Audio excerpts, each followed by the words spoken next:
Hola, bienvenidos a ellas. Estoy muy emocionada para presentarles la invitada de día de hoy. Para el episodio 38, por favor demos la bienvenida a Paola Palazón Seguel. Nacida en el Caribe, venezolana, medio chilena, medio española, estudió periodismo en Caracas y estuvo en Buenos Aires estudiando moda porque quería coser. Muy chica empezó a publicar cuentos en un periódico local de la isla de Margarita, cuando tenía entre 8 y 9 años. A los 15 escribía sobre medio ambiente y producía un programa de radio. En 2012 lanza Time Out México, la guía de entretenimiento, consumo y cultura más importante del mundo, siendo su directora general. En 2013 encabeza la campaña del Día Internacional de los Museos, DIM, en la Ciudad de México. El DIM comenzó como una celebración por la cultura que reunió en ese 2013 a 66 recintos que recibieron cerca de 70,000 personas. En el 2018 trascendió a una fiesta de un mes con 157 recintos unidos y 1.6 millones de visitantes. Cofundadora de Colectivo Diseño Mexicano, un proyecto de promoción y venta de diseño local con una pasarela cada temporada y que ha sido catalogada por la prensa mexicana como la más esperada de la Semana de la Moda en México. También es cofundadora de Ser Mamá Hoy, una plataforma de bienestar familiar que busca generar cambios sociales y políticos en torno a la maternidad y paternidad. En 2019 cofunda Pomtea, también de bienestar, que pretende redefinir los conceptos de belleza basado en el interior de cada persona, más que en el exterior. A través de Anexa Studio, da consultoría en temas de comunicación y generación de políticas públicas. Ha recibido diversos premios, entre ellos uno de la World Association of Newspapers en 2017, un Cannes Lions en 2014 y un premio de turismo de gobierno de la Ciudad de México en 2017. En el 2019 es galardonada con el premio Atenea entregado por Ateneo Nacional de la Juventud en el Senado de la República por su labor por la causa por las mujeres y la igualdad de género. Es jurada de los EFI Awards México y forma parte del Comité de Publicidad Incluyente del CONAPRED, Consejo Nacional para Prevenir la Discriminación. Edita libros y en marzo de 2020 lanzó de la mano de Editorial Planeta su primera publicación como autora, Hecha en México, 20 años de moda y la creación de una industria colectiva. Escribe sobre maternidad para el Post, el espacio de español de The Washington Post. Es profesora de la Universidad de la Comunicación. Y por favor, bienvenida a Paola Palazón Seguel. Hola, Pau. Hola, hola Bren. Hoy, Muchísimas gracias muchísimas por la gracias. invitación. Oh, no, gracias a ti, en verdad. Es un honor. Ahorita estoy muy emocionada porque eres una de las mujeres que ha creado muchos espacios y, en mi opinión, eh, la verdad es un antes y un después de la cultura y también la moda mexicana en México y es gracias a ti, eres una de las mujeres que ha sido Ay, responsable de ese muchas cambio. gracias. Qué lindo. Me da penita. No, Muchas en realidad gracias. creo que debería estar orgullosa, ¿no? Porque todo ese amor, trabajo que has puesto, ¿no? Ha sido un cambio positivo y la verdad has impactado a mí en lo personal y profesionalmente y eres una mujer que admiro y que me Ay, muchas encantaría poder seguir gracias. el mismo camino que has tú hecho para esta generación y la generación que viene. Muchísimas gracias. Qué lindas palabras. Y antes de comenzar, bueno, me encanta comenzar este episodio preguntando a mis invitadas, porque pues obviamente, como expliqué, has logrado muchísimas cosas, ¿no? En tu carrera, pero quiero saber quién es Paola, quién es esa, no, quitando esos logros, quién eres tú como persona, como mujer, como mamá, quién es Paola. Ahorita soy una mamá muy enamorada de su bebé. Sí. Teo tiene 3 años, que cumplió a finales de febrero. Y te decía antes de comenzar que la pandemia, a pesar de todas las cosas no tan positivas que ha traído para el mundo, entre ellas que, bueno, para esta semana en la que estamos, de julio, van más de 500.000 muertos, mucha gente sin empleo. Creo que para otras personas ha sido también una oportunidad y una posibilidad de descubrir muchas cosas. Entre ellas, en mi caso personal, eh, ha sido como, no sé, como vivir la maternidad de una forma diferente. Justo anoche hablaba con una amiga y le decía, creo que lo que más me ha gustado de, ya ni sé cuántos días tenemos encerrados en la Ciudad de México, la verdad, pero ya perdí la cuenta, pero son como más de 100 y cacho, porque hace poco vi a alguien que puso 106, no me acuerdo si fue la semana pasada o la semana anterior. O sea, tenemos más de 100 días encerrados. Entonces, como que lo que más he disfrutado es estar con Teo tanto tiempo. Y creo que hoy, si me tienen que preguntar qué soy, bueno, soy la mamá de Teo principalmente, que adora estar con él. Y además creo que estoy en un momento como de creación importante. Entonces en este momento soy mamá, importante para mí, creadora. También he aprendido, la verdad le digo a mucha gente que no extraño mucho salir a la calle. Sí. Entonces he aprendido, o sea, estoy tranquila, Uno tengo se fuera de casa. sí, disfrutar con su familia. Sí, y creo que muy apasionada en las cosas que hago. Justo en estos tiempos también, en estas semanas, desde que empezó todo esto, que un poco ha tocado muchos de los planes que tenía para este año, se cancelaron o se pospusieron. Yo creo que la verdad los que se van a posponer son muy pocos, diría que casi todo está cancelado.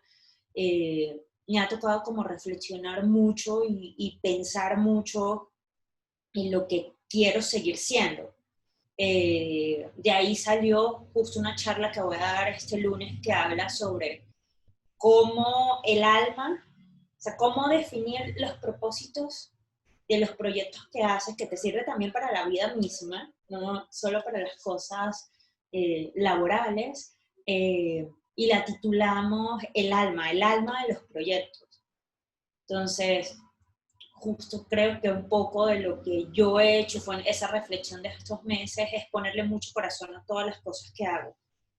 Y creo que por eso, y a las cosas que me interesan, ¿no? Porque a lo largo de mi carrera he hecho muchas cosas con las que a lo mejor, y he estado en muchos proyectos con los que a lo mejor desde un inicio no hubo una química entre el proyecto y yo, y pues, o proyectos que a lo mejor igual le puse mucho corazón y no fluyeron. Entonces creo que en estos momentos soy mamá, eh, soy una persona muy tranquila que no quiere salir de su casa como salía antes, y muy apasionada de las cosas, y estoy creo que en un momento creativo interesante, muy interesante. Ujú. Pues comencemos ahí, vamos a paso por paso comencemos con el 3 porque eres una mujer que está, obviamente es claro, que se apasiona por lo que hace, ¿no?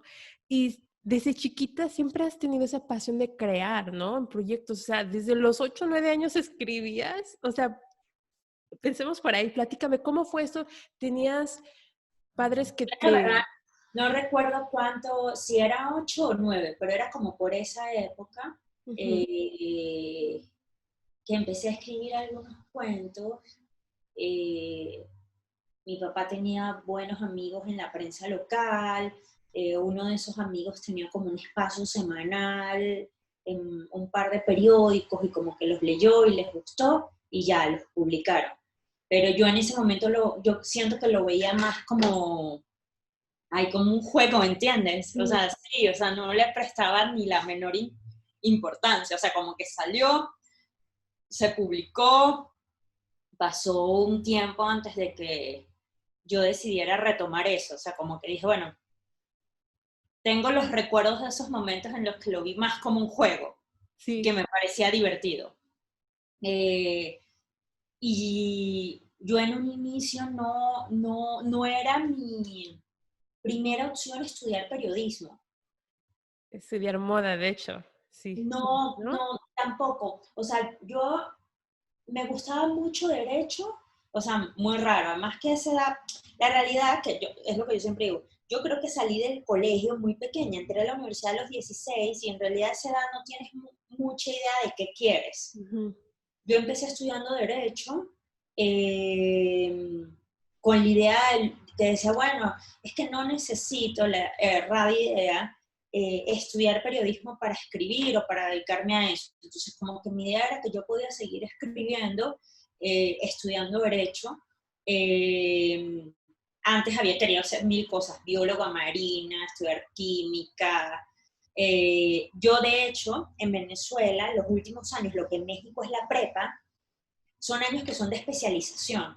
O sea, que tú eliges si te vas por humanidades o por ciencias. Y por lo que elijas va a depender a la carrera a la que puedas optar en una universidad. O sea, si te fuiste por humanidades y la prepa la hiciste en humanidades, es muy difícil que puedas estudiar una carrera científica.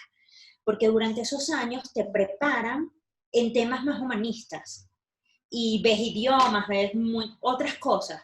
Y si te vas por ciencia, ves más física, química, o sea, como que esas materias tienen mucho más peso. Y yo me fui por ciencias, un poco con la idea de que iba a estudiar una carrera más científica. Cuando estoy en el último año de la universidad, igual, o sea, como que mi papá tenía la idea de que siguiera con lo de la escritura y de que me apasionara un poco más por el tema de la comunicación. Él tenía un cargo público sobre temas de ambiente en la Dirección de Parques Nacionales y me pidió que lo ayudara a escribir las colaboraciones que tenían en 2 periódicos sobre medio ambiente, porque él no tenía, bueno, como pasa en el gobierno, a veces los equipos son chiquitos, tenía un equipo muy chico y no tenía nadie que le escribiera. Y bueno, yo le dije que sí, inmediatamente después empecé a tener eso, como 2 páginas eran semanales que hablaba sobre ambiente. Yo literal me iba una vez a la semana a su oficina a recopilar información sobre parques nacionales, sobre temas de ambiente, hablaba con su equipo y ya. Y ya estando en el último año del cole, antes de ir a la universidad, empecé a trabajar en un programa de radio que igual era semanal. O sea, en realidad creo que ahí fue que yo realmente decidí que quería seguir ese camino a pesar de que entré a estudiar Derecho. Y entré a estudiar Derecho y como a los 3 meses me di cuenta que no me gustaba tanto. O sea, que sí, o sea, todo el tema de social bueno, y de la búsqueda del bien social, o sea, es una cosa que siempre me ha llamado la atención. Pero como que tenía, la verdad, muchos cuestionamientos sobre los sistemas legales y sobre lo que realmente era justicia en la actualidad y lo que yo veía en los libros. En la universidad donde yo estudié, que es la Universidad Católica de Caracas, que bueno, que es una red de universidades que están prácticamente en todo el mundo. Aquí en México es la Universidad Iberoamericana, que es la universidad, o sea, es las universidades de los jesuitas. Yo tenía, por cada facultad había un profesor asesor, al que tú recurrías en caso de, bueno, de dudas vocacionales, o sí, o que querías plantearle algo. Lo más loco de todo es que todas mis pruebas previas a entrar a la universidad, vocacionales, habían dado en temas de comunicación, y yo insistí en estudiar, o sea, bueno, cuando voy la primera vez, como a los 3 meses, donde le decía que sí me llamaba mucho la atención ciertas materias de la carrera y que el tema de la justicia y del bien social eran cosas que me interesaban, pero que no me sentía tan cómoda estudiando Derecho y que creía un poco que lo que veía afuera no era necesariamente lo que estábamos estudiando, que había como mucho, o sea, como que me cuestionaba mucho qué era la justicia de verdad. Sí. O sea, que era eso que estaba en los libros, porque afuera había demasiada injusticia. Y que bueno, que realmente sentía que a lo mejor yo podía aportar más si estudiaba comunicación. Y que bueno, que no, tenía muchas dudas. Y él me contestó Y me dijo, yo siempre quise estudiar filosofía y terminé estudiando derecho y aquí estoy, no me atrevo a pisar un tribunal. Entonces me dijo, la Escuela de Comunicación Social forma parte de esta misma facultad y está a 4 puertas de aquí. Yo te diría que salgas de aquí y vayas a la Escuela de Comunicación y pidas tu transferencia. Y entonces me explicó, o sea, cuáles eran los mecanismos para pedir transferencia. Me dijo, puedes presentar otra vez el examen de admisión, comunicación bueno, no sé si aquí, pero en Venezuela es una carrera muy demandada, entonces generalmente son las carreras que tienen más puntajes para entrar. Y él me dijo, yo creo que, me dice, si vuelves a presentar, a lo mejor te diría, me dijo que como tienes tan buen promedio, que pidas un traslado por promedio. Y ya. Y eso hice, o sea, fui a la escuela, pregunté cuándo tenía que pedir, en qué fechas tenía que pedir los traslados, cómo funcionaba todo, qué tenía que hacer y ya. Pasé un año porque en esa universidad el ciclo era anual, no era por semestre. Ujú. Entonces me dijo, tienes que terminar el año, si lo quieres terminar. Pero bueno, si no lo quieres terminar, te puedes regresar a tu isla y regresas cuando empiece el ciclo nuevo. Dijo, pero si lo vas a hacer por notas, sí tienes que terminar el primer año de Derecho. Y yo me fui un poco con la idea que en algún momento podía seguir luego la carrera de Derecho porque tenía un año aprobado. Y pues eso no pasó. O sea, terminé comunicación y finalmente luego me mudé a Argentina unos años después y estudié derecho, diseño de modas.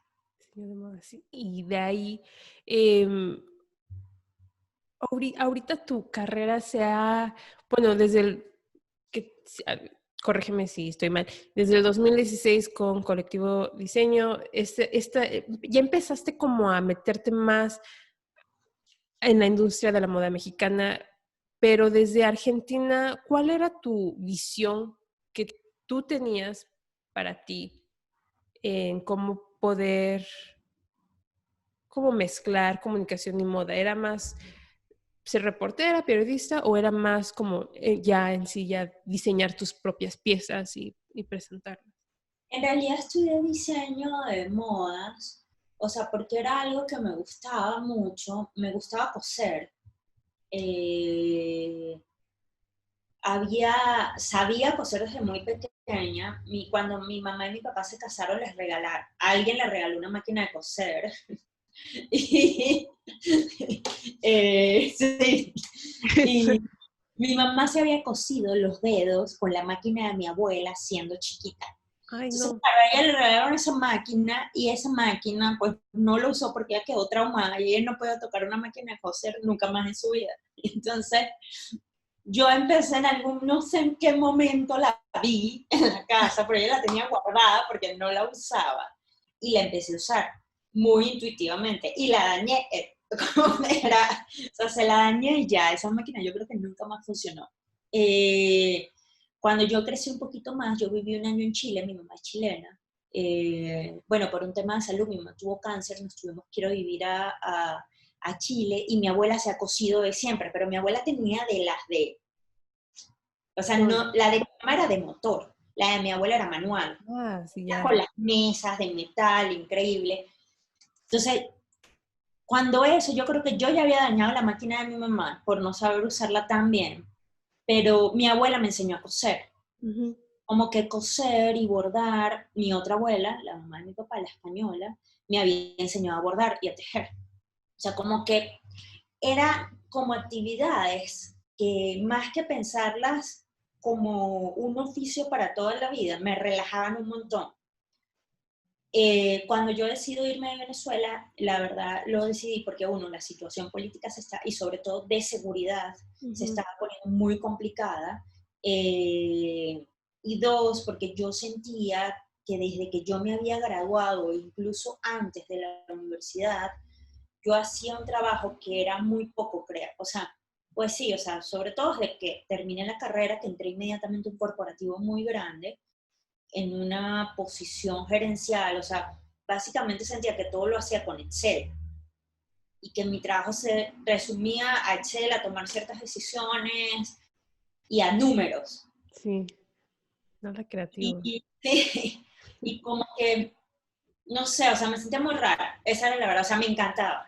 Y yo cuando me fui ahí le dije que sí. O sea, creo que ese huequito que sentí, más unido a la situación política y de seguridad, hizo que yo como que dijera, bueno, voy a estudiar esto. Yo había empezado, estando en Caracas, a estudiar patronaje en unos cursos que eran los fines de semana. La realidad es que me decía que, o sea, sentía que eso no era todo. Ya cuando me vi como más obligada, o sea, más presionada más bien, porque ya me tenía que ir pronto, porque la situación iba a empeorar, empecé a buscar opciones. Justo había visto un posgrado de marketing de moda en Parsons, en Nueva York, y después pensé, o sea, yo estudié comunicación social, mención, o sea, con la especialidad en publicidad y marketing.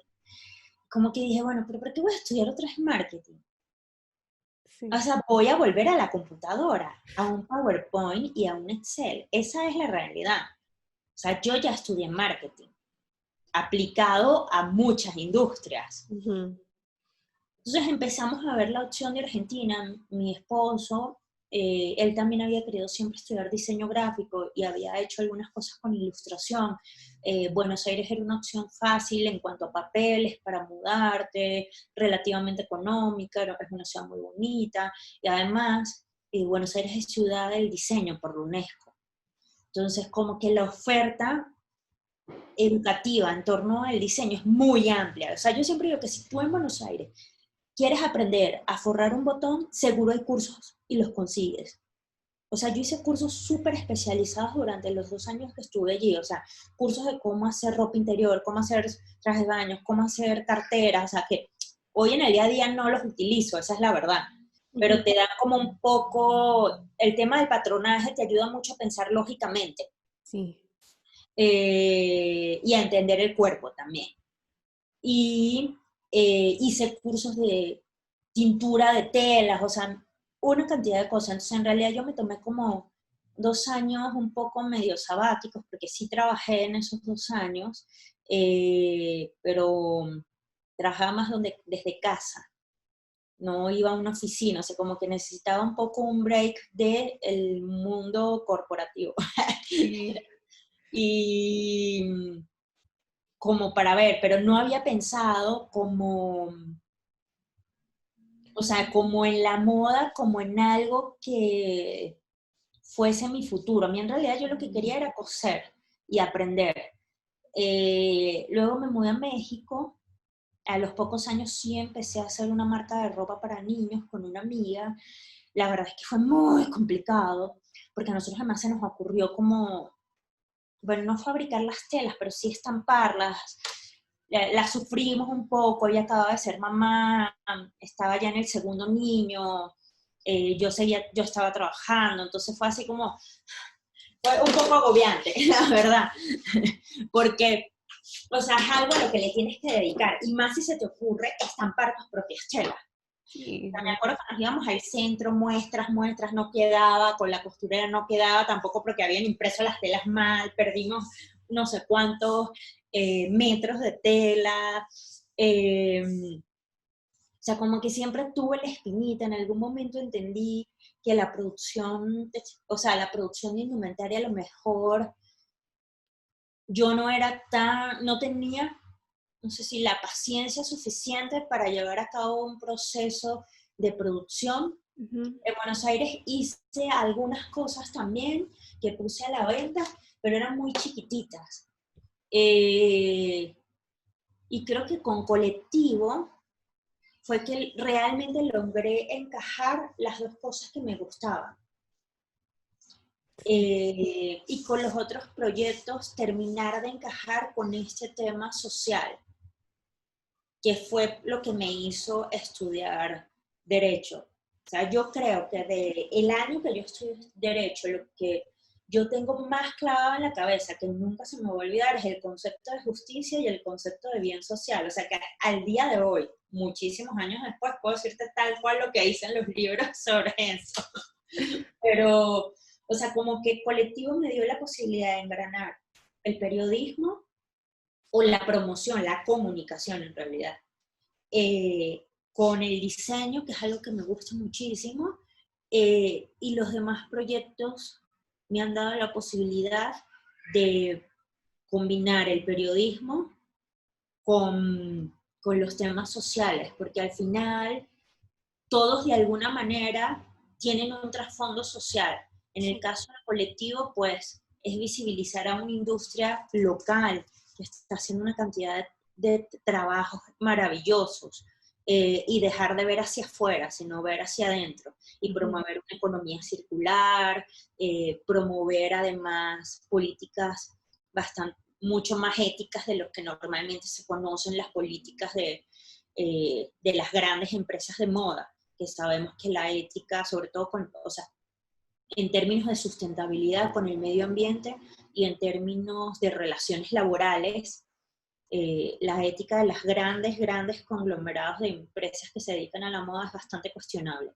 O sea, desde gente trabajando en infraestructuras inhumanas hasta gente súper mal pagada. Ha habido unas historias que yo no sé si, la verdad, nunca he podido comprobar que sean reales, de gente trabajando en el mar, en barcos en China para no pagar impuestos, o sea, todo bastante raro. Y aquí Colectivo lo que hace es promover justo un tema de ética, de sustentabilidad y de ética y de trabajo justo con todas las personas que forman parte del círculo de la industria de la moda. Igual Bontea, igual, bueno, Ser Mamá Hoy hace 2 semanas cambió a Siki. No es que Ser Mamá Hoy haya desaparecido, sino que empezaron a pedirnos nosotros estábamos colaborando principalmente con Washington Post para escribamos sobre temas de maternidad y salud mental, maternidad y paternidad y salud mental, y desde hace un par de semanas estamos escribiendo en Sopitas y saliendo en el programa de radio de Sopitas cada 15 días. Entonces hablamos un poco más de salud mental en general. Y cambiamos el nombre a Siki. Entonces dentro de Siki hablamos de ser mamá hoy y de ser papá hoy. Siki es Seikai. Como de Siki, pero le dimos la vuelta. Un poco además Ser Mamá Hoy salió con la idea de promover el bienestar emocional y la salud mental. Maffer, que es mi compañera con la que hago esto, Maffer y yo nos conocimos hace muchos años en México y tuvimos la oportunidad de trabajar juntas. Ella trabajó en gobierno varios años y quedar embarazada al mismo tiempo. Y bueno, luego salió una amistad, Maffer y yo sufrimos depresión postparto, y a partir de ahí como que nos reencontramos y empezamos como a indagar y a leer mucho sobre la importancia que tenía la salud mental materno-infantil en el futuro del mundo. Y ahí nos clavamos un montón y empezamos a trabajar en eso. La mayoría de la incidencia que tiene la depresión en suicidios está en chicos entre 2 y 25 años. O sea, la mayoría de los chicos que se suicidan en el mundo tienen esa edad, ese bloque de edad, producto de una depresión o de algún trastorno. Está comprobado que esos trastornos tienen su origen en la primera infancia. La primera infancia es la que va desde los 0 hasta los 7 años. Por eso fue que Maffer y yo nos clavamos tanto en esto, porque partimos un poco de la hipótesis de que, o de la idea de que si mamá, y eso es algo que es bastante conocido, si mamá está bien, bebé está bien. Sí. Entonces, si estos chicos empiezan a presentar trastornos a partir de esa edad, y está comprobado que esos trastornos tienen que ver con la primera infancia, estamos seguras que básicamente tiene que ver con la salud mental de la madre. Y desde el año pasado empezamos a trabajar con el Senado mexicano, con el Senado de la República, en 2 iniciativas de ley. Una que sí toca directamente el tema de la depresión postparto. La depresión postparto es muy invisibilizada, o sea, en general no se habla de eso. generalmente te dicen, ay, acabas de dar a luz, tienes las hormonas alborotadas, o cómo vas a estar triste si acabas de ser madre. Y en realidad ocurren, efectivamente hay un tema hormonal después del parto, o de la cesárea, como haya sido, pero también hay un tema, y hay un tema biológico, hay un tema químico, hay un tema emocional, hay un tema social, hay un tema económico. Y en México, por ejemplo, no hay cifras sobre eso. Nosotros para trabajar esta iniciativa estuvimos pues indagando con la Secretaría de Salud Federal y con el INEGI, con los institutos que tienen que dar las cifras. No, no hay cifras sobre temas de depresión. Entonces Sí. también partimos de la idea de cómo puedes generar una política pública si no tienes idea de qué tamaño y de qué la dimensión del problema. Entonces en febrero se subió parte de la iniciativa del Senado. Bueno, pasó lo que pasó. No ha habido más, o sea, las cosas están un poco paradas. Sí. Y tenemos otra iniciativa que tiene que ver con educación emocional. Entonces, a partir de ahí, como que nos pidieron otros proyectos para el Senado justo antes de irnos de cuarentena, y por eso cambiamos a Psiqui, que Psiqui es una plataforma de promoción de la salud mental, pero ya no solo para madres. O sea, siempre vamos a hablar nosotras por nuestra experiencia y porque creemos que es la punta del iceberg de todo la salud mental de la madre. Pero ahora vamos a hablar de más cosas, de la salud mental de todos y todos. Y bueno, no sé No, si... me encanta porque, como habías dicho, tu interés, principios en el derecho, o sea, se metieron, ¿no? A tus proyectos actuales y gracias por hablarnos de mencionar que tú sufriste de depresión postparto, porque me imagino que nuestros oyentes, como muchas mujeres, hay esa pena de compartir que lo que están sintiendo, ¿no? Y la sociedad, nuestro entorno tiene, les impone como esta vergüenza, ¿no? De cómo puedes Sí, sentir esto si apenas eres madre, ¿no? Diste a luz. Entonces, vamos a meternos ahí.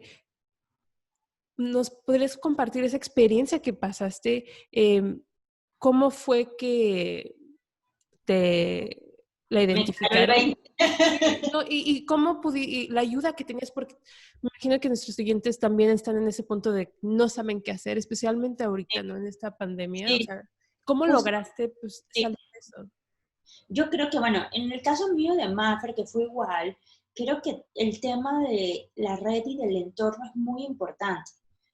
Yo sí sabía y tenía como la impresión de que algo raro venía pasando, pero también en algunas ocasiones que lo racionalizaba, decía, bueno, sí, debo tener este desorden hormonal, producto de, pues bueno, el embarazo es una cosa compleja, Ujú. muy compleja. Todo tu cuerpo, o sea, empieza a formar una nueva vida. Eso es muy complejo en todos los términos, biológicos, químicos, físicos, emocionales. Y yo dije, bueno, a lo mejor es esto.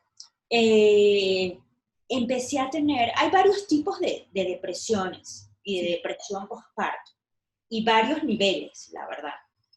Hay amigas que me han dicho que lo que es que se sienten muy tristes y lloran, lloran, lloran mucho. Yo la verdad no era que me daban como estos ataques de llanto continuos, pero me daban muchos ataques de ansiedad y ataques de pánico, que los ataques de pánico no son normales. O sea, no dormía, me levantaba con taquicardia, notablemente alterada, de que no podía respirar, porque un ataque de pánico tú crees que te vas a morir, esa es la realidad. O sea, yo pensaba que me estaba dando un ataque cardíaco las veces que me pasaba y que lo que iba a hacer es que se me iba a parar el corazón y ya. Eh, Después de un par de ataques, mi esposo en algún momento como que me sentó y me dijo, creo que hay que buscar ayuda. Ujú. porque estos ataques no son normales y no es bueno. ¿Y eso fueron días o meses? ¿Pasaron No, semanas? es que mi depresión postparto fue tardía. Mm, La depresión postparto puede empezar desde los 6 meses de gestación y puede aparecer hasta 2 años después de haber nacido el bebé. ok. Se supone que tu cuerpo, física, biológica, química, bueno, emocionalmente la maternidad te cambia para toda la vida, pero bueno, Sí, termina como de recuperarse en ese tiempo. ok. Entonces puede aparecer hasta 2 años después. Yo empecé a tener ataques fuertes de pánico a los meses, casi al año de que él había nacido, Ujú, un poquito antes del año. Y ya después empecé a tenerlos como esporádicos. Y creo que Mar me sentó en el momento que, porque además yo no lo despertaba, sino que, claro, era yo la que me paraba, intentaba relajarme, que se me pasara la taquicardia y ya. Hasta que ya él se dio cuenta, empecé a tenerlas como 2 veces a la semana y ya creo que fue la segunda semana que él se dio cuenta que me dijo, no, ya. Y ahí yo decidí llamar, él me pidió, me dijo, vamos a llamar a Caro, Caro es una amiga que es psicóloga, y me dijo, ella no te va a atender porque ella es nuestra amiga, pero ella nos va a decir con quién podemos hablar. sí. Caro es mamá, además, Caro había sido, su hija tiene un poquito más meses que Teo, pero son prácticamente contemporáneos, y me dijo, ella va a entender perfecto. Entonces, Caro me remitió con una amiga también, que era su terapista, de hecho, y al día de hoy yo voy con ella, o sea, yo al inicio iba mucho más, hoy en día voy menos frecuentemente, la verdad que lo considero como algo bastante necesario. eh, yo últimamente digo mucho, nosotros si nos duele una muela, vamos a donde el dentista corriendo. Sí. Si te duelen las rodillas, vas al ortopedista. Pero ¿cuántas veces en la vida de una persona va al psicólogo, a terapia? Ujú, Y eso no quiere decir que estés loco. Pero ¿cuántas veces atiendes? O sea, que, a ver, que te duele una muela no te quiere decir que te vayas a morir, que vayas al doctor. Que te duelen las rodillas no quiere decir que te vas a morir. O sea, que vayas al psicólogo no quiere decir que estás loco. Eh, y nunca atendemos nuestra cabecita, que además es, o sea, el cerebro yo creo que es el órgano más importante del cuerpo. sí. Y no lo atendemos. Bueno, yo empecé a ir con Lourdes, seguía teniendo los ataques muy al inicio, eh, hasta que, bueno, el poder de la mente yo creo que además es impresionante. Yo seguía lactando todavía. Y yo en más de una ocasión llegué a su consulta con ataques de pánico, porque iba muy tempranito. Ujú, Y ella, una de las segundas veces que yo llegué, me dijo, es que si vuelves a llegar así de alterada y sin poder respirar, vamos a tener que yo te voy a tener que remitir a un psiquiatra para que te mediquen y te calmes, me dijo, eso no es nada, sino que te vas a calmar, te vas a sentir más tranquila. Y yo le decía, es que no, porque yo estoy lactando y yo no voy a tomar nada. O sea, nada y nada. Porque no, eso le puede hacer, ella me decía, no, eso, hay cosas, hay medicamentos que no le hacen daño al bebé, y yo le decía, no. Me dijo, pero bueno, no puedes llegar así. La segunda vez que llegué, me dijo, mira, la próxima vez que llegues así, yo tengo que llamar a un compañero que es psiquiatra para que hablemos, no puedes volver a llegar en este estado de alteración. Eh, y yo desde ese día, Brian, nunca más tuve ataque de ansiedad. O sea, como que yo le dije, no, yo no voy a ir a ningún psiquiatra, ni me voy a medicar, porque yo estoy lactando y no voy a dejar de lactar.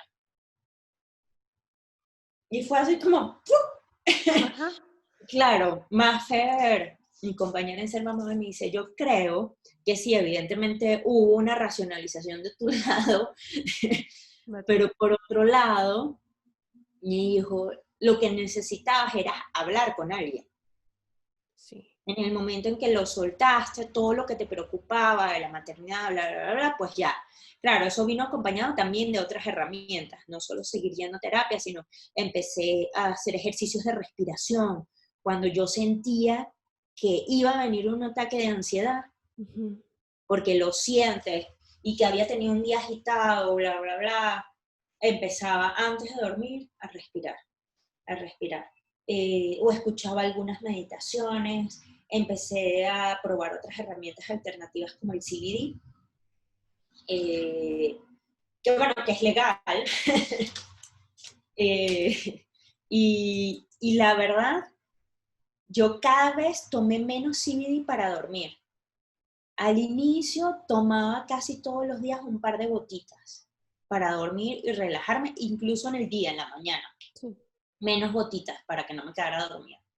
Y como que de pronto, con los ejercicios de respiración y con el, o sea, yo diría que el autoconocimiento, o sea, cuando ya empiezas a racionalizar qué es lo que estás sintiendo y que lo que estás sintiendo lo puedes controlar y decir, ah, bueno, es ansiedad, pero ¿por qué entonces me da ansiedad por esto y esto y esto? O sea, como que te relajas un poco. A mí eso me ha funcionado mucho. Y llevar la mente a otro lado. Eh, la mente es muy poderosa, esa es la verdad. Y yo Sí. creo que es muy difícil aprender a controlarla. Pero puedes, con herramientas, por lo menos saber, a ver, o sea, te estás ahogando en un vaso de agua, ¿entiendes? A ver, estás cansada, porque trabajar, ser mamá, bla, bla, bla, es cansado. Bueno, amor, me voy a dormir más temprano. O sea, como que siempre nuestra primera reacción suele ser como muy, y cuando ya realmente, pero el momento de llegar a entender la emoción que tienes y poder controlarla, o sea, es un camino que no es tan fácil, pero que sí es posible, con herramientas. Entonces, bueno, yo al principio tomaba CBD casi todos los días, hasta que llegó un punto que no, Ya no. de pronto si tengo como un día súper agitado, porque luego también si tienes un día muy agitado, tú no Ujú. logras apagar la cabecita en la noche, o sea, con mil cosas que te están dando vueltas. Para que tengas una idea, el cerebro produce alrededor de 60.000 pensamientos al día. O sea, el cerebro humano es la computadora más increíble del mundo. Eh, y de esos 60.000 solo hacemos conscientes entre el 1 y el 3%, que todavía es un montón de pensamientos. Sí. Entonces, si nosotros no estamos claros en que qué es real y qué te está tu vocecita aquí diciendo, pues nos hacemos, la verdad, nos enrollamos de más. Lo complicado es entender y decir, a ver, estás ahogando en un vaso de agua, literal. Sí. Y esto es lo que estás sintiendo y está bien. Hay días en que está bien sentirse triste porque estás encerrado, llevas 100 días encerrado, extrañas a tus amigos, extrañas a tu familia, y está bien sentirse triste.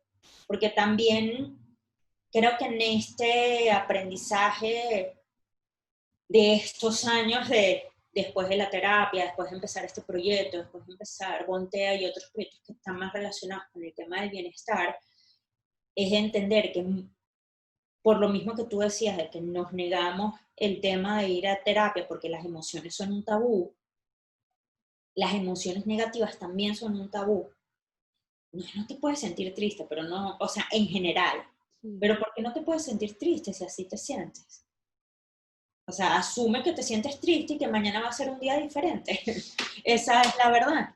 Pero que te puedes dar el lujo de sentirte un día triste, como te puedes dar el lujo de sentirte un día eufórico. O sea, las cosas negativas que pasan en la vida al final son un aprendizaje y tenemos que sentirlas, pero saber qué son también. Sí, sí, sí.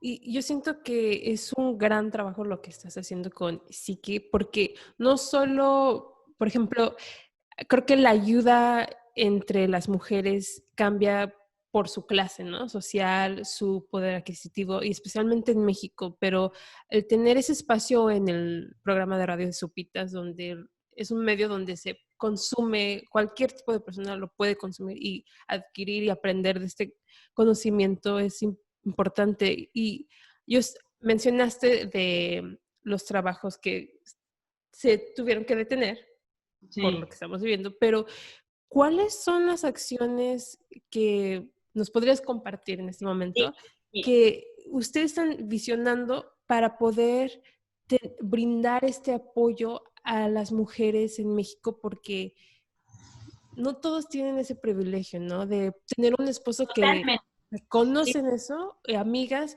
Entonces, se podría hacer, ¿qué tienen pensado? y en especial, no todos tienen ese privilegio porque la realidad es que nos han dicho que sentirse mal está mal. Ujú. Entonces lo ven como la loca que acaba de parir y entonces tienen las hormonas alborotadas.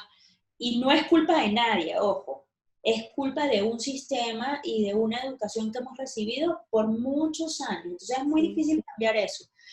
Pero justo en el tema del Senado, nosotros partimos un poco de la base de, tú no puedes reclamar un derecho que no sabes que tienes. Sí. Entonces, el sistema de salud mexicano está obligado, porque ya existe un protocolo para atenderte en casos de depresión postparto. No existe una reglamentación muy clara de la aplicación de ese protocolo, pero el protocolo existe. Está allí, si tú lo buscas en internet aparece. Ahora, ¿cuántas de las mujeres mexicanas que son madres o que están embarazadas saben que eso existe No o mucho. tienen idea de qué es la depresión postparto? Porque muchas no lo deben saber, deben haber pensado, como yo pensaba al inicio, o como piensa mucha gente que te lo dice, es que acabas de parir y tienes las hormonas alborotadas. La famosa cuarentena, en la que tienes las hormonas más alborotadas que nunca, según. Eh, pero un poco entonces de ahí parte el proyecto que Ujú. incluye uno, así como el Estado dedican presupuesto a decirle a las y los mexicanos que todos los años hay una campaña de vacunación para la influenza, que hay campañas de prevención del VIH, que hay ciertos institutos donde te atienden a personas que son portadoras. Ahora, todo el dinero que se ha invertido en el coronavirus y que posiblemente en los siguientes años se va a seguir invirtiendo. Cuando hay una vacuna, seguramente va a haber una temporada de vacunas y todo el tiempo nos van a estar diciendo en espectaculares, en radio, en periódicos, todo, y los canales con los que el gobierno se comunica a la población, que hay una campaña de vacunación contra el COVID. Tiene que haber recursos del Estado para que dentro de las campañas de comunicación social, del Departamento de Comunicación Social, de la Secretaría de Salud, se le diga a la gente que hay una cosa que se llama depresión postparto, que puede aparecer a partir del sexto mes de gestación y hasta los 2 años después del nacimiento del bebé, y que los síntomas son cansancio extremo, tristeza, en algunos casos ataques de ansiedad y ataques de pánico, y que cualquier mexicana que acuda a un centro de salud existe un protocolo y que la tienen que atender. Ujú. Entonces hay que partir de eso. La gente no puede reclamar un derecho que no sabe que tiene. Sí. Entonces hay que dar a conocer que eso existe Sí. y luego obligar al gobierno a que exista data, porque tampoco hay data, porque como la gente no sabe que eso existe, ni siquiera va a tratarse a los centros, ni siquiera va al centro de salud a decir, oye, es que acaba de dar luz y fíjate que siento, o sea, ni siquiera va a eso. Entonces, claro, ahí ellos no pueden contabilizar cuánta gente ha asistido presentando esos síntomas o sintiendo estas cosas. Entonces, lo segundo es que tiene que haber una data Sí. para que ellos puedan dimensionar el tamaño del problema. La Organización Mundial de la Salud dice que en Latinoamérica 6 de cada 10 mujeres que dan a luz sufren depresión postparto y solo 3 son atendidas. O sea, hay Número, sí. un número muy alto de mujeres que no son atendidas y que adicionalmente están criando a las futuras generaciones del mundo, hombres y mujeres del mundo, desde la depresión, hombres y mujeres del mundo que según las propias estadísticas de la OMS, a partir de los 12 años, posiblemente tengan problemas de depresión y trastorno y posiblemente acaben en un suicidio. Ya la OMS tiene años diciéndole a los gobiernos y está entre los objetivos de la Agenda 2030, que faltan 10 años y nadie los ha cumplido, ningún país del mundo, porque el primer objetivo es erradicar la pobreza del mundo. O sea, eso No es un sea, sí. faltan 10 años y no ha ocurrido. Pero bueno, entre los objetivos está el bienestar emocional de la población, porque la OMS y la ONU lo han dicho. Para 2050, la pandemia del mundo no va a ser un virus. O sea, va a ser la depresión. Sí. Y nadie está atendiendo eso. Y yo creo que este momento que estamos viviendo es súper importante para que mucha gente se dé cuenta de la importancia que tiene la salud mental y el bienestar emocional. Justo la semana pasada, esta semana escribimos en Sopita sobre el tema del encierro y de lo que eso puede generar en la gente. O sea, el encierro y esta pandemia nos está generando miedos, miedo a contagiarme, miedo a contagiar a los demás, miedo a contagiar a los familiares que son población de alto riesgo, nuestros papás que son gente mayor, familiares que padecen diabetes, obesidad o cualquier otra condición que pudiese hacer que si ellos se contagian pudiesen complicarse las cosas. Luego, el tema del tiempo y de la libertad de estar, porque hay mucha gente, bueno, es que estás voluntariamente encerrado. No, no estoy voluntariamente encerrada. O sea, tengo el privilegio de estar encerrada, porque hay millones de personas que no pueden estar encerradas. La realidad es que yo no quisiera estar encerrada, pero lo estoy haciendo porque, uno, no quiero que esto se haga más grande de lo que ya es, y porque, bueno, la gente que sí tiene la necesidad, porque si no sale, no come, pues nosotros tenemos, los que sí tenemos el privilegio de estar aquí, pues ellos se están sacrificando saliendo, nosotros tenemos que sacrificar quedándonos aquí adentro, para no hacer de esto algo más gigante de lo que ya es. Y bueno, y todo el tema de la ansiedad que te genera, qué va a pasar cuando regreses, tendré trabajo, no tendré trabajo, qué va a pasar con el mundo, Sí, pues sí. las noticias. Entonces yo creo que este momento es súper importante para que, yo quisiera pensar que después de esto los gobiernos van a atender más el tema de la, de la salud mental.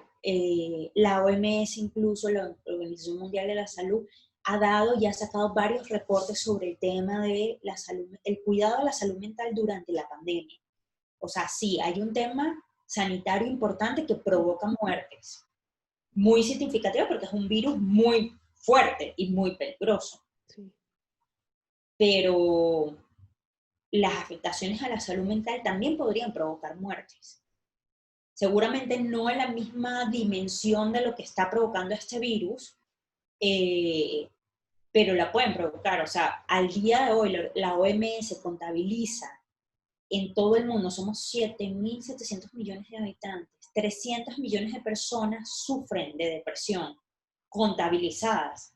O sea, los que acuden y se pueden contar. Hay una cantidad de gente que por vergüenza, porque les da pena, porque creen que ir al psicólogo es de locos nada más, o sea, de gente que ya te van a encerrar en un manicomio porque no, o te van a medicar y que se siente triste. Y cuando tú ves, yo justo hace un par de semanas murió un amigo de mi familia, se suicidó, y los comentarios de un par de amigos cercanos cuando lo hablamos fue, es que bueno, es que él cuando era joven se drogó y quedó oído y loco, y como que yo le decía, yo creo que él finalmente consiguió su paz. O sea, así estaría él de mal, que para él la paz era quitarse la vida. Uh-huh. O sea, él estaba enfermo.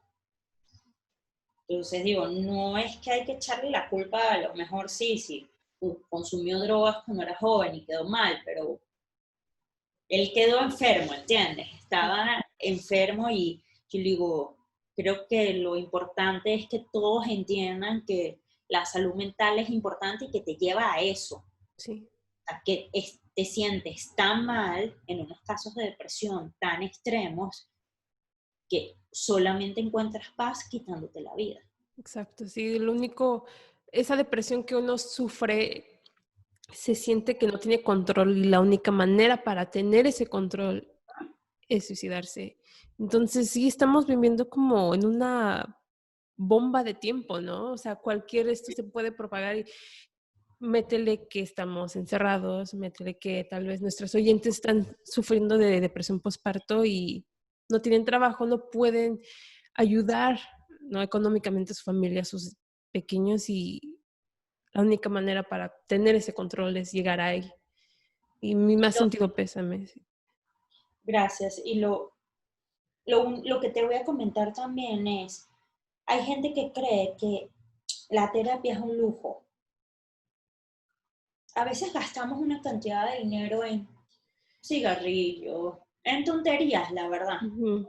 en lo que sea. Bueno, digo, yo no critico al que fuma tabaco ni hace problema de cada quien, pero digo, o sea, si tú te pones a calcular lo que una persona se puede gastar de los que son fumadores, en algo que está comprobado que hace mal a la salud, por lo que cuesta una terapia, dice, o a veces gastamos en verdad en tonterías, cuando esto es vital.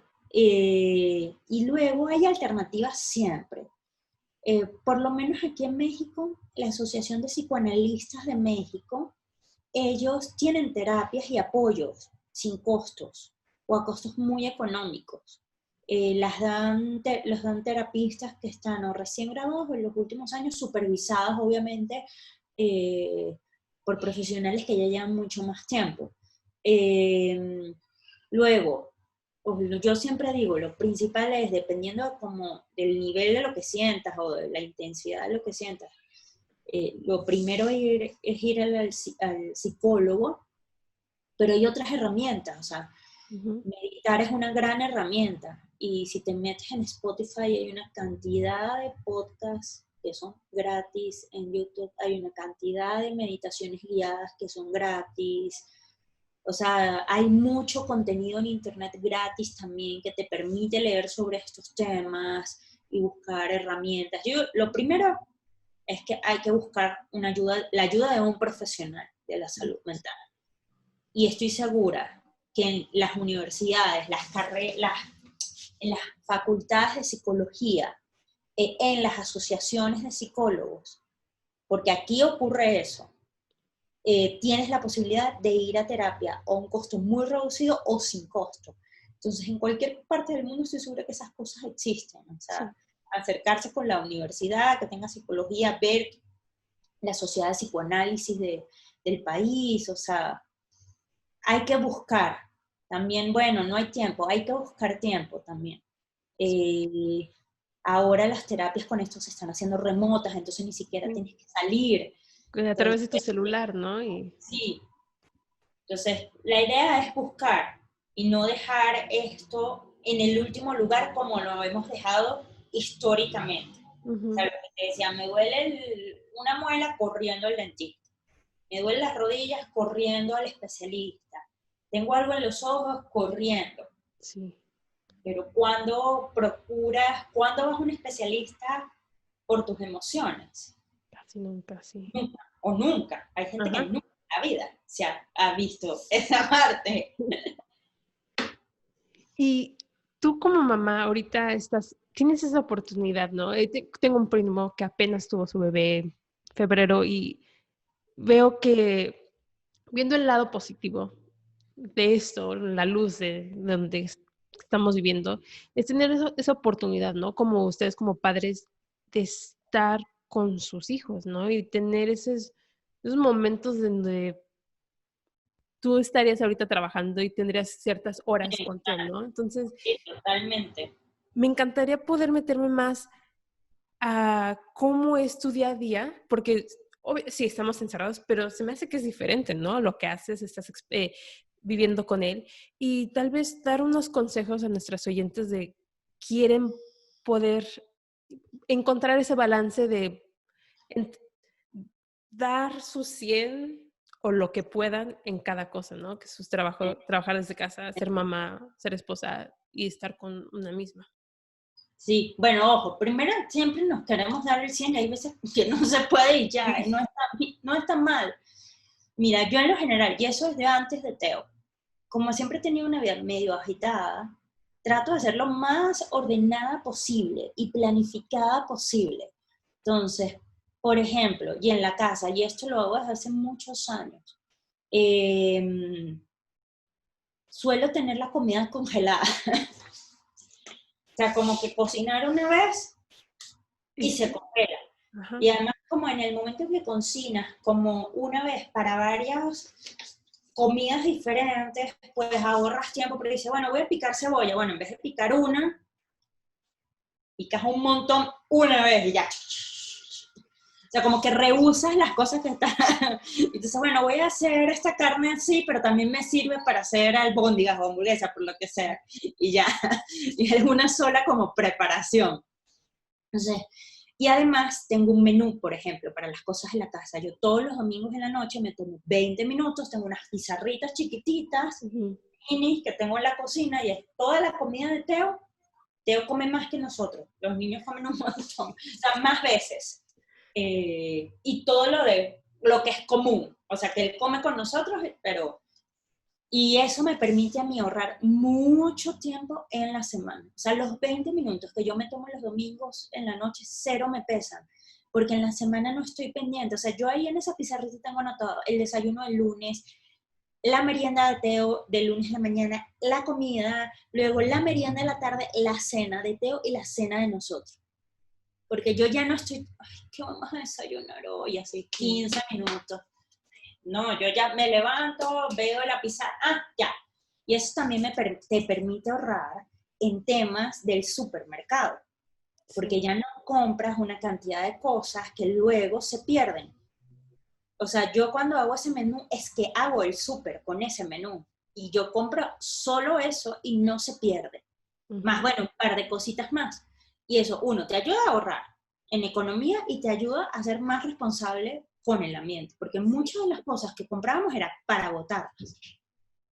Eh, y en general trato de ser como muy ordenada y muy con muchos límites con los tiempos. O sea, la gente con la que todos mis proyectos que estoy trabajando ahora, pues saben que mis horarios, en tales horarios estoy con Teo y pues Se no. respeta. Sí. Sí, y yo me acostumbré mucho, que eso pasó a raíz del libro, a trabajar mucho de noche. Entonces, cuando todo se duerme, generalmente yo me quedo 2, 3 horas más y me paro muy temprano. O sea, me paro como a las 6 y él se levanta como a las 9, lo que me da a mí un margen de 3 horas para hacer cosas. También con Teo aprendí, cuando él nació, a ser mucho más eficaz. O sea, como que ya no a perder menos el tiempo, sino Ujú. que a lo que voy. Ya, listo, siguiente. Ah, se levantó, desayuno, o sea. O sea, como que Mm. las horas de trabajo soy lo más eficiente posible.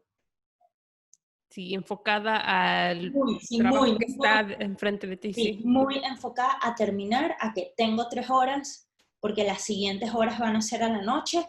En el medio, bueno, yo la verdad he tenido la gran suerte, una cosa importante que yo creo es que muchas de las cosas no las puedes hacer si no tienes una red de apoyo. Ujú. Eh, Mi suegra vive en la Ciudad de México desde hace muchos años, bueno, desde hace un par de años, pero vive en nuestro mismo edificio, no vive con nosotros, pero ella me ha echado mucho la mano. Y bueno, Mar, mi esposo también, nos compartimos. Nosotros desde que empezamos a vivir juntos hace muchos años, como que siempre fue claro que era un equipo. Eh, y bueno, cuando yo de pronto estoy como muy agobiada con cosas que no puedo esperarme hasta la noche, pues nos turnamos. Eh, y también él tiene una mentalidad y una formación en la que no existe esa diferencia entre los roles Sí. de qué hace la mujer y qué hace el, digo, salvo dar a luz, que no lo pudo hacer, o dar chichi, que tampoco lo pudo hacer. Eh, Él básicamente ha hecho todo, Sí. bañar, cambiar pañal, hacer comida, eh, todo. Entonces, bueno, eso hacen las cosas mucho más fáciles. Sí. No, me imagino. Y sí, y muchas personas, eso es algo de la cultura latina, ¿no? De ese apoyo, bueno, que no todos, pero tenemos ese apoyo con la familia que te ayudamos a cuidar al bebé, ¿no? Y tú haces aquí, pero es muy bello que también que tu pareja, tu esposo, tenga ese mismo apoyo y no tenga esos pensamientos retrógrados de como de, no, yo soy hombre y yo tengo que hacer eso, ¿no? O sea, Yo no cambio pañales. sí. Y mencionaste que con el libro aprendiste a estar en la noche escribiendo, o sea, ya poniendo esto.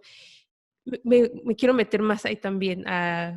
Hecho en México, un libro que lleva 20 años de la industria mexicana de la moda y con nuestra plática habías mencionado que tenías proyectos como con tu amiga y de los estampados. No se pudo continuar, perdiste mucho dinero. ¿Cómo era esta colaboración diferente a las anteriores, no? Porque uno puede estar empezando un proyecto, se desilusiona y queda como traumado, ¿no? Pero se nota que había un cariño, un amor y esa conexión entre Daniel, ¿no? Sí, Que se pudo crear algo y también levantar el talento mexicano. Entonces, platícanos más sobre eso y cómo fue esa colaboración y poder reunir toda esta información en este libro. sí, bueno, yo creo que después de esa experiencia de fabricar ropa, un poco también me cayó la locha, que sí me encantaba, me cayó el 20, que sí me encantaba mucho el tema de la moda, pero a lo mejor yo era más, o sea, era mejor en el tema de promoción. Sí. Daniel y yo trabajamos un tiempo juntos, eh, siempre hablamos de hacer algo que tuviese que ver con moda, nunca terminamos como de cuajarlo. Eh, Hasta que estando trabajando juntos, justo en una reunión de trabajo, estábamos conversando sobre el diseño nacional, ambos seguíamos y teníamos muchos amigos que estaban, pues sí, que eran diseñadores y nosotros usábamos regularmente prendas mexicanas, y alguien nos dijo, bueno, por lo que me compro una pieza de fulanito de tal, me puedo comprar 3 piezas en Zara, en esta, Ujú. H&M, lo que sea. Y entonces nosotros empezamos, bueno, pero es que esas 3 piezas te van a durar 3 meses y en 3 meses las tienes que comprar y la economía circular, no dejas el dinero aquí y las condiciones en las que esa gente trabaja, bla, bla, bla. Y como que ahí nos cayó un poco el 20, porque habíamos dicho, bueno, sí, o sea, ¿qué pasa con la moda mexicana? Sí existe una barrera de comunicación, que es que mucha gente no conoce a los proyectos ni a los diseñadores. Y en esa conversación nos dimos cuenta que más allá de que no existía diseñador, no, había una barrera de comunicación, perdón, y la gente no conocía a los diseñadores, había también una barrera económica. O Sí. sea, la gente estaba convencida de que el diseño mexicano era caro, porque no entendía el valor de una prenda. Ujú. Entonces ahí fue que salió la idea de hacer colectivo diseño mexicano, que lo que hicimos fue, en 2016, en diciembre, hicimos una venta como un bazar de diseño mexicano en sale. Entonces tenías piezas que por lo general costaban, no sé, bueno, es que bueno, los voy a poner en pesos porque como el dólar se ha devaluado tanto, pero para que entiendan la diferencia, que por lo general costaban 3.500 pesos, en la venta costaban 400 pesos o hasta 99 pesos, o sea, la diferencia era muy grande. Entonces, en esa edición tuvimos a 30 marcas que literal fueron amigos de nosotros, que invitamos, muchos que confiaron, otros que sí tenían saldos de colecciones anteriores que no habían logrado vender y les dijimos, bueno, esta es tu oportunidad de venderlas. Eh, lo hicimos sin logo, sin nada, lo organizamos en 5 semanas. Muchas eran marcas que también invitamos porque queríamos comprarlas y probarlas. Y cuando acabó, como que nos quedamos como que, wow, ¿qué acaba de pasar? o sea, fue muchísima gente con el poco ruido que le hicimos, la gente la pasó increíble, se armó un ambiente súper lindo, hubo diseñadores que vendieron todo el primer día, ese evento duró 2 días. Hubo diseñadores que se compraban un auto con lo que vendieron, hubo un diseñador que se compró. Y como que nosotros quedamos, después decimos, wow, hay que volver a hacerlo y hay que hacerlo en serio. Y nos los tomamos en serio, planeamos una segunda edición y antes de esa segunda edición, unas semanas antes nos llamaron de Fashion Week para que pudiésemos tener una pasarela allí con diseñadores emergentes, de estos chicos que estaban en las ventas, que no tenían la posibilidad y que no habían estado en Fashion Week. Y bueno, ya empezamos a producir esa primera pasarela. Mientras hacíamos la segunda edición. La segunda edición estaba planeada para una fecha porque yo daría luz un mes después, pero Teo se adelantó. Entonces, Teo nació una semana antes de esa segunda edición.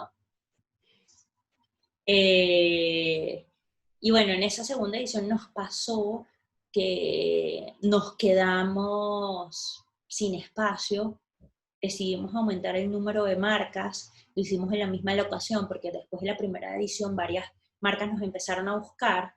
Y bueno, se llenó un montón y ahí fue que decidimos cambiarlo.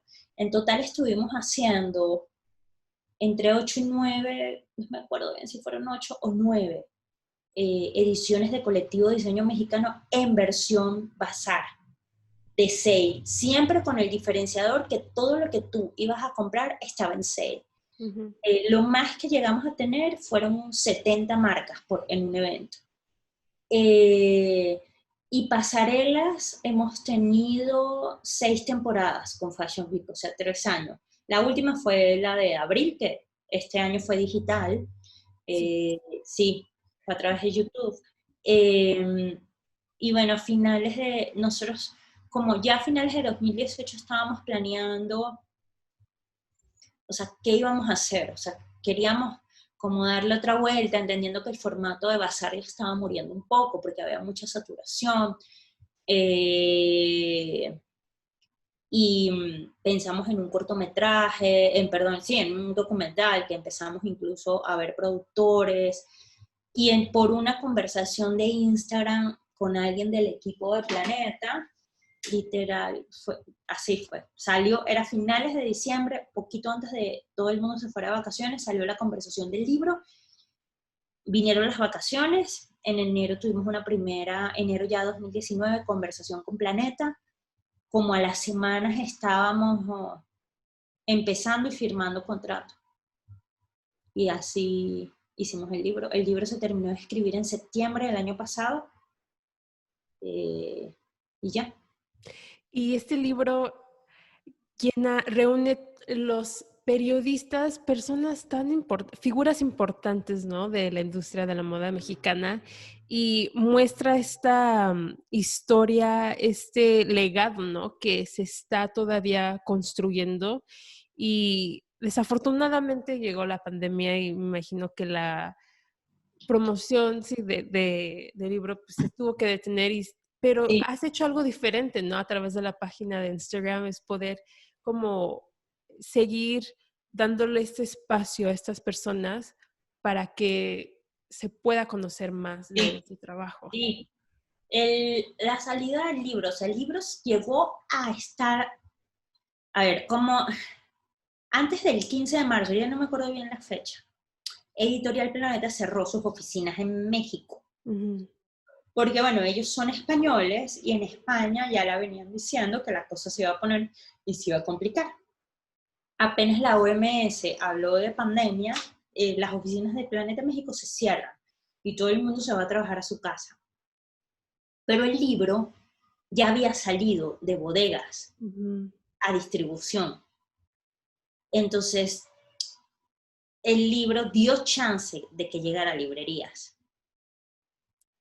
Lo que ha sido como medio un tema es la redistribución, porque en algunos casos en una librería, no me acuerdo en qué cadena, creo que fue en El Péndulo, se agotó. Entonces, bueno, esos temas ellos ya los han ido como solventando, pero en un inicio pues todo estaba parado.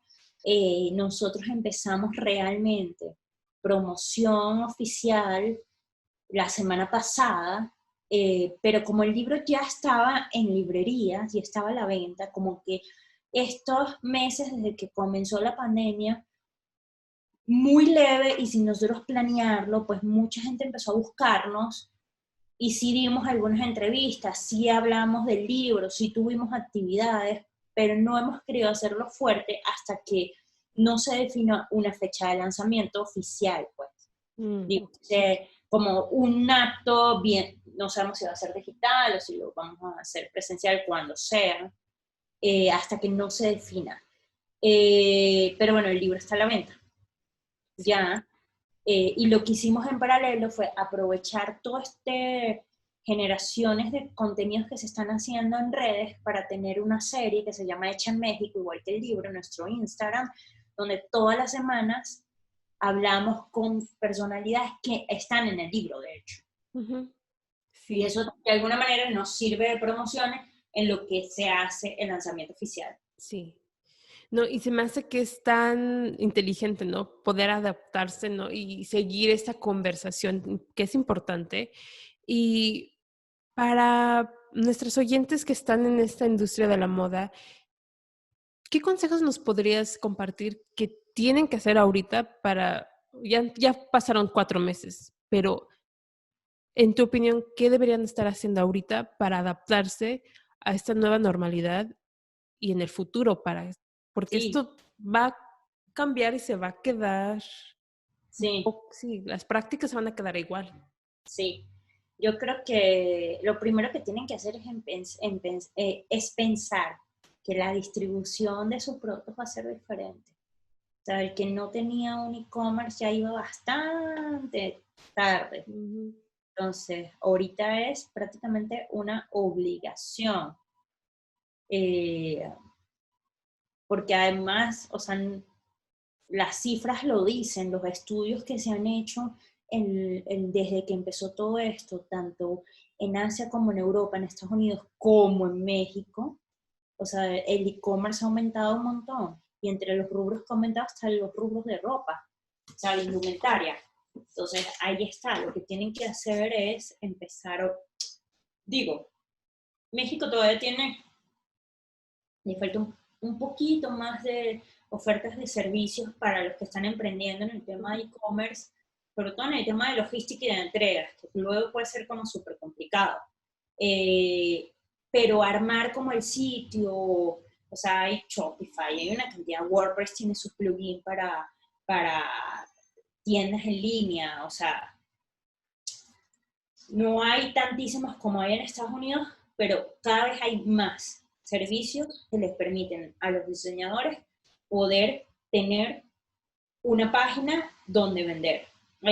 Yo creo que falta mucho todavía que pulir y mejorar, sobre todo lo que digo, el tema de las logísticas, que luego aquí es súper complejo, si no es con las gigantes, como DHL, FedEx o esas, donde les tienes que precomprar una cantidad de tickets, luego suele ser complicado. Pero bueno, hay opciones para empezar. Lo otro es que Facebook anunció hace unas semanas que ellos van a lanzar su propio servicio de venta que se llama Shops, que no es el marketplace. Entonces, digo, lo van a lanzar primero en Estados Unidos y van a ir progresivamente lanzándolos, pero eso también es otra oportunidad. Porque yo lo poco que he leído, porque no han lanzado tanta información, es que ellos se van a hacer cargo del sistema de pago, que es uno de los temas que generalmente también puede ser como una traba. No sé si de la distribución como Amazon, entiendo que no, pero bueno, ya es un tema menos del cual te tienes que preocupar y pues tienes toda la gente ahí. Y bueno, y sin ir más lejos, o sea, yo conozco proyectos que están vendiendo por Instagram. Sí. O sea, que no tienen una tienda en línea. ¿No? Que venden ahí, te contestan, les depositas, o sea, claro, tienes que generar otro tipo de confianza con el público. Sí. Pero bueno, están vendiendo, sí. Entonces, a lo que hoy es, el tema va a ser digital. Entonces, si no han empezado a hacerlo, creo que es muy buen momento para hacerlo. Lo otro, es que, y yo creo que a raíz de esto, no solo aplica para la industria de la moda, sino aplica para todos, la gente tiene que entender que el futuro es colectivo. O sea, Sí, que tenemos que dejar de lado el individualismo. exacto. Y, o sea, y después de este golpe que hemos vivido, de que, o sea, prácticamente se va a llevar todo 2020 y cuidado si no más, porque hasta que no haya una vacuna y esa vacuna se empieza a producir y esa vacuna, después de que se produzca, llegue a muchísima gente y no solo a unos poquitos, es Ujú. que vamos a hablar que salimos de esto. Sí, Entonces, digo, esto es un golpe de 2020, posiblemente de la primera mitad de 2021. Entonces, si nosotros no entendimos que el futuro tiene que ser colaborativo, pues creo que estamos mal. O sea, yo espero que después de esto la gente entienda que el futuro tiene que ser colaborativo. exacto. Y en la industria de la moda es importante porque hay tantos egos que yo creo que es momento de decir, a ver, y trabajar con todo el mundo y con los de al lado. Sí. Y es algo, no sé si, o sea, yo lo veía un poco cuando estaba viviendo en México y lo veo a veces aquí, ¿no? De que esa envidia, ese solo ser muy individualista, que mi crecimiento es para mí y no quiero que los demás crezcan, no se jalan entre el uno del otro y solo se empujan, ¿no? Entonces, es muy cierto lo que dices, que después de esto se tiene que reconocer que entre todos, si no nos ayudamos entre todos, no No, vamos a salir, no sí, vamos a salir y sí es muy no, importante. Y en cualquier industria, no solo en la moda, ¿no? Como estabas diciendo. Y te quiero hacer una pregunta. No sé si hayas leído este artículo de New York Times que decía, y supongo que la economía, a lo que estaba refiriendo, se estaba refiriendo más a Estados Unidos y no tal vez a México, pero quiero plantear esta pregunta también a México, ¿no? Que en esta economía no se puede ser dos, o tienes un trabajo o eres padre. Ah, sí, lo leí, lo publicaron Ajá, la semana pasada. sí. ¿Qué Sí. opinas de eso? Y tú como madre, que también tiene varios proyectos, trabajos, o sea, es... Es que, bueno, es muy complejo porque, Ajá, a ver, y aquí lo hablaron, se habló, o sea, lo último que van a regresar son las escuelas. O sea, la reapertura de las ciudades paulatina, lo último en lo que se va a, lo último que se va a abrir son las escuelas, así lo dijo la Secretaría de Salud, y lo ha dicho, en el caso de la Ciudad de México, la jefa de gobierno. ujú, ¿Eso qué quiere decir? Que mucha gente va a empezar a trabajar antes de que las escuelas abran. Entonces, ¿qué pasa con las madres y los padres? O sea, esa va a ser un tema complicado. O sea, aquí a nosotros no nos ha tocado en casa y por suerte tenemos ayuda, o sea, están mi ujú, suegra que vive en este mismo edificio. eh, y en el caso de nosotros tenemos unos horarios flexibles y unas relaciones flexibles. Mar, a pesar de que tengo un trabajo nuevo, ellos ya han planteado que van a hacer una parte de home office importante. Pero volvemos a lo mismo, este es un privilegio que no es el de sí, la mayoría de la gente. Entonces creo que sí va a ser importante. Yo veo muchas empresas y mucha gente desesperada porque los empleados vuelvan a las oficinas. Pero bueno, no, te soy sincera, no sé qué van a hacer las mamás y los papás que tengan que volver a las oficinas sin colegios o guarderías. sí,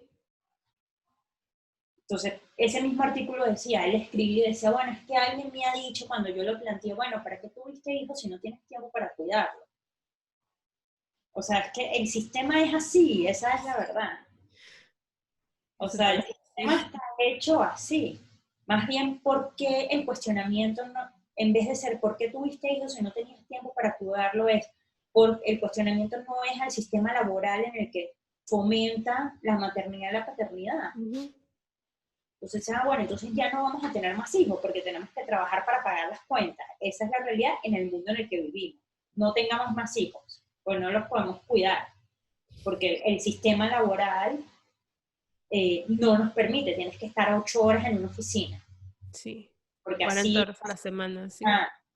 no tengamos más hijos. Bueno, no hay humanidad, ¿entiendes? En un par de años no va a haber humanidad si no tenemos más hijos, ¿entiendes?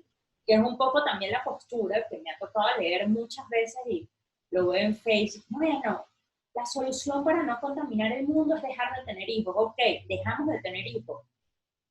En 50 años no va a haber humanidad. Básicamente, en 50, 70 años, cuando todos los últimos que tuvieron hijos se mueran, todos los últimos que no tuvieron hijos se mueran, y todos dejamos de tener hijos, bueno, entonces digo, sí, se acaba la raza humana.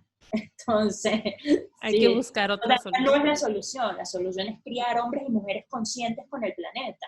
Sí. O sea, la solución no es dejar de tener hijos porque no tienes tiempo y tienes que trabajar 40 horas a la semana, sino crear sistemas de trabajo que fomenten la maternidad y la paternidad, como pasa en algunos países de Europa. O sea, no es posible, por ejemplo, el año pasado eso se logró después de una gran lucha, pero aquí no era posible que un padre tuviese solo 5 días de permiso después de que naciera su hijo. El año pasado se logró a 15, cuando se estaban pidiendo 6 semanas, pero bueno, 15 días. Son algo.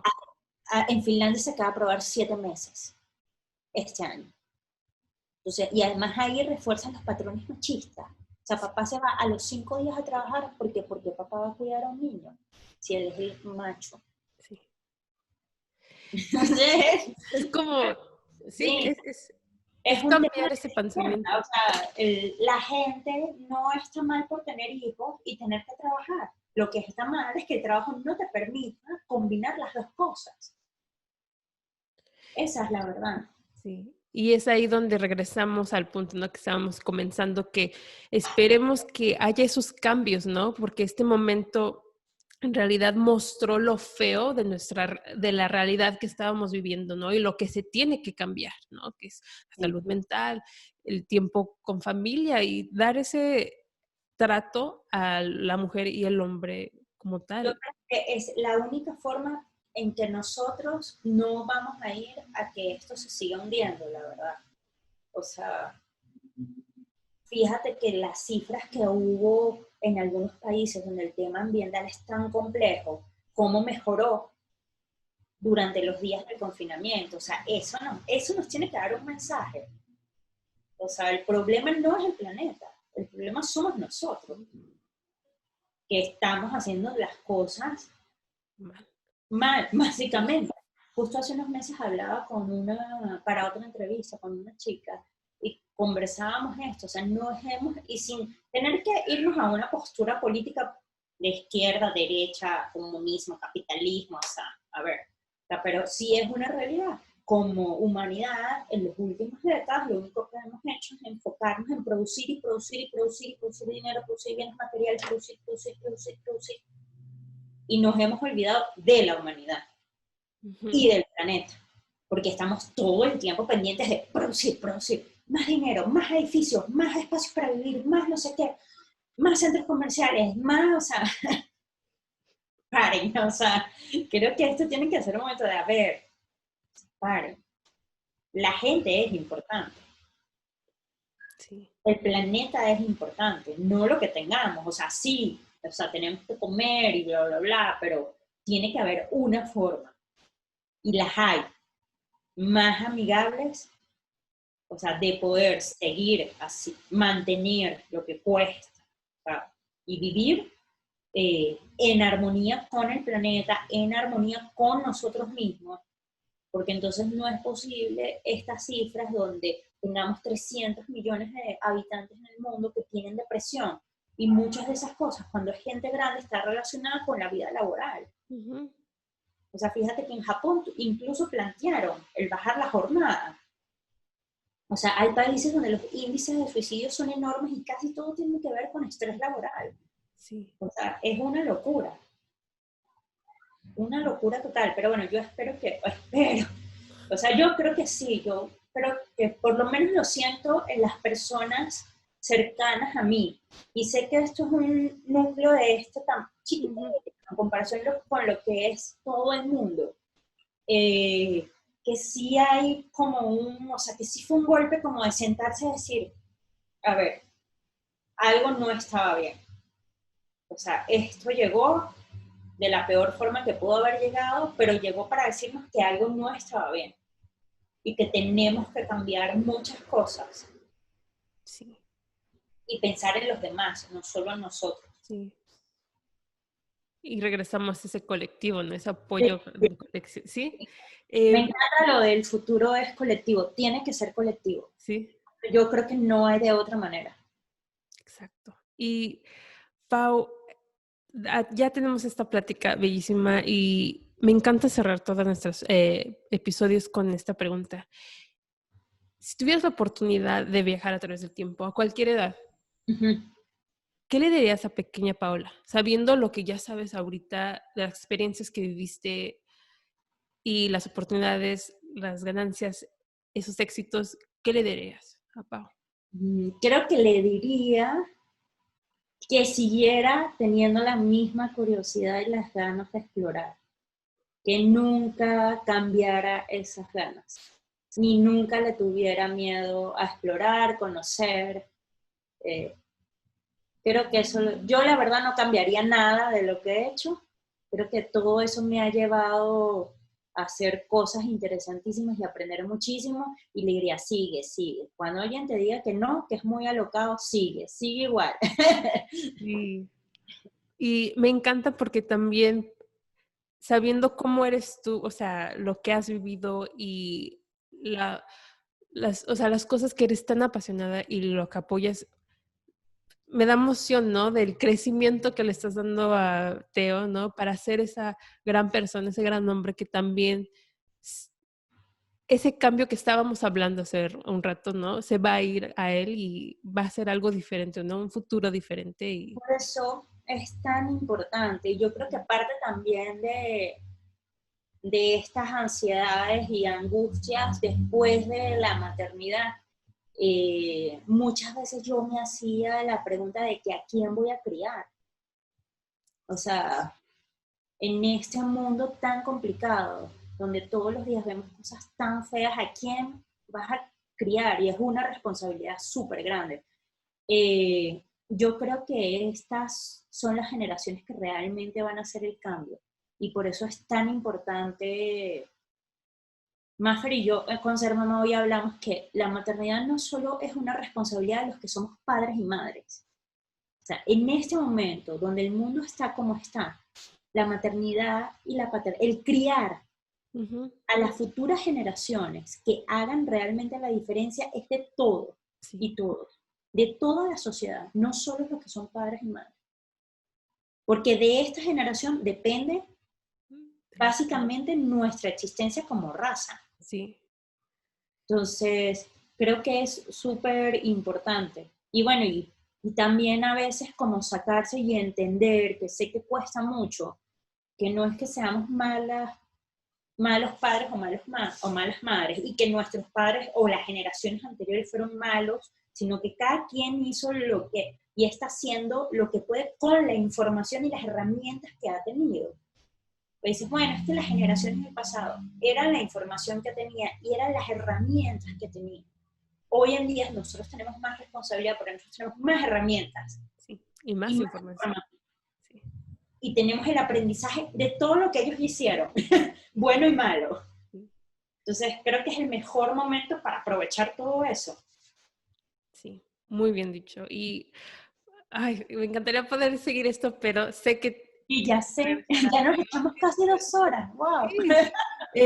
Pero por último, ¿dónde pueden seguir nuestras oyentes a ti? Si tienen una pregunta, ¿dónde pueden seguir a Y yo creo Colectivo de que Cine Mexicano?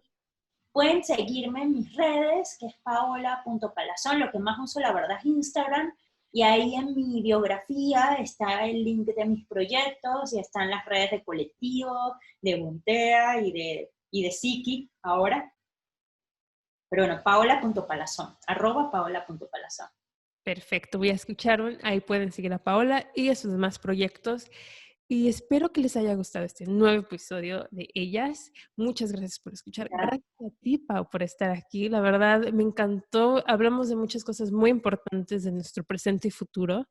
Y pueden seguir a ellas en Instagram en EWLAS The Podcast, o mandarme un correo si quieren ser una invitada aquí a ellasthepodcast@gmail.com. Es EWLAS thepodcast@gmail.com. Si quieren me pueden seguir también en Instagram a Bren-JAI. Muchas gracias por escuchar y ver este nuevo episodio. Van a poder escuchar un nuevo episodio en 2 semanas. Adiós. Adiós.